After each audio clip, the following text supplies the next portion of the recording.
오늘은 올 하반기 기업 공개 IPO의 최대어로 불리는 제일모직의 공모주 청약이 마감됐습니다.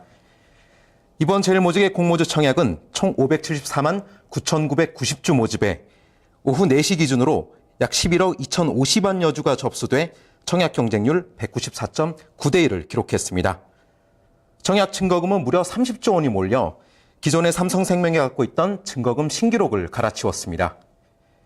제일모직의 이번 공모주 청약은 높은 경쟁률을 기록했는데 이는 삼성그룹의 지배구조 이슈와도 상당히 밀접한 것으로 분석됐습니다. 이와 같이 올해 IPO 시장의 특징으로는 삼성 지배구조 이슈로 주목받고 있는 삼성 계열사의 IPO를 들 수 있습니다.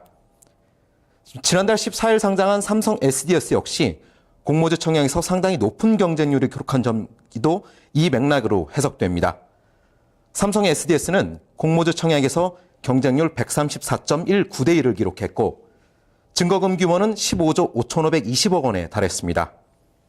한편 이번 제일모직이 IPO를 함으로써 지분을 보유하고 있는 관계사들에게도 관심이 집중되고 있습니다. 지난 5일 제일모직의 투자 설명서에 따르면 계열사 가운데선 삼성카드, 삼성전기, 삼성 SDS, 삼성 SDI 그리고 삼성물산 등이 제일모직 주식을 보유하고 있고 그중에 삼성 SDI와 삼성카드는 보유 주식 전량을 구주 매출에 참여시킵니다. 또 KCC 역시 보유 지분 중 35.3%를 구주 매출합니다.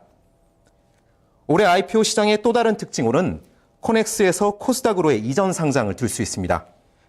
한국거래소는 코넥스 시장의 상장을 통해 코스닥 시장으로의 이전 상장을 가능하게 했습니다. 거래소는 코넥스 시장의 상장 기간과 시가총액 등을 고려해 코스닥 시장으로의 이전할 때 상장 요건을 완화하도록 했습니다. 그 내용으로는 기업이 계속적으로 운영되고 경영의 투명성을 확보하고 있는지를 심사하는 질적 심사 요건 중에서 기업에 계속적으로 운영될 수 있는지를 부분을 면제하고 또 심사 기간을 45영업일에서 30영업일로 단축시키는 것입니다. 또 기업 규모 중 자기 자본 요건을 일반 기업일 경우 약 30억 원에서 10억 원 이상으로 완화하는 안도 포함되어 있습니다.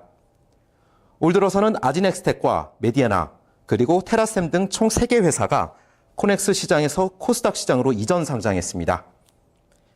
이번 달엔 코넥스 시가총액 1위 하이로닉을 비롯해 랩지노믹스와 IT스텐 등이 코넥스 시장에서 코스닥 시장으로 이전 상장할 예정입니다.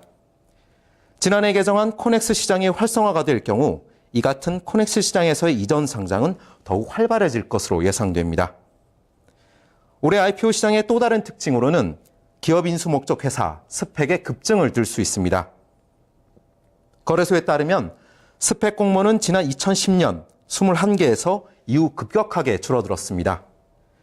하지만 지난해 2군데에 불과했던 스펙 공모는 올 들어 16개로 또다시 크게 증가했습니다.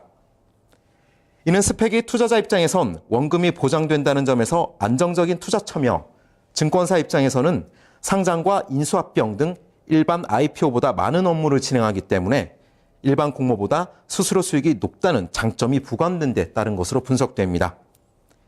이 때문에 최근 스펙이 시장에서 주목을 받으며 급증하고 있지만 그에 따른 신중함도 요구됐습니다. 신정목 KB투자증권 이사의 얘기 한번 들어보겠습니다.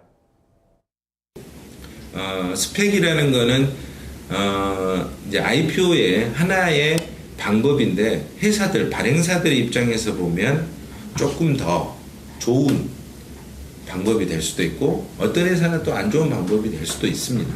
그러니까 모든 게 스펙으로 상장한다는 것은 적절치가 않습니다. 그러니까 회사마다 저희도 올해 이제 스펙으로도 상장을 시키고 정문으로도 올라가는 회사도 있고 뭐 이렇게 다 그거는 회사마다 틀려지는 거예요.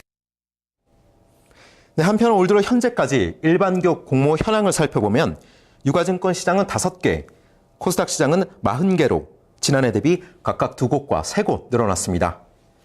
하지만 시가총액 측면에서 유가증권은 지난해 비해 8배 이상 증가했는데 이는 앞서 말씀드린 삼성 SDS와 그리고 쿠쿠전자 그리고 마지막으로 BJF 리테일 등 몸집이 큰 기업들에 의한 것으로 분석됩니다.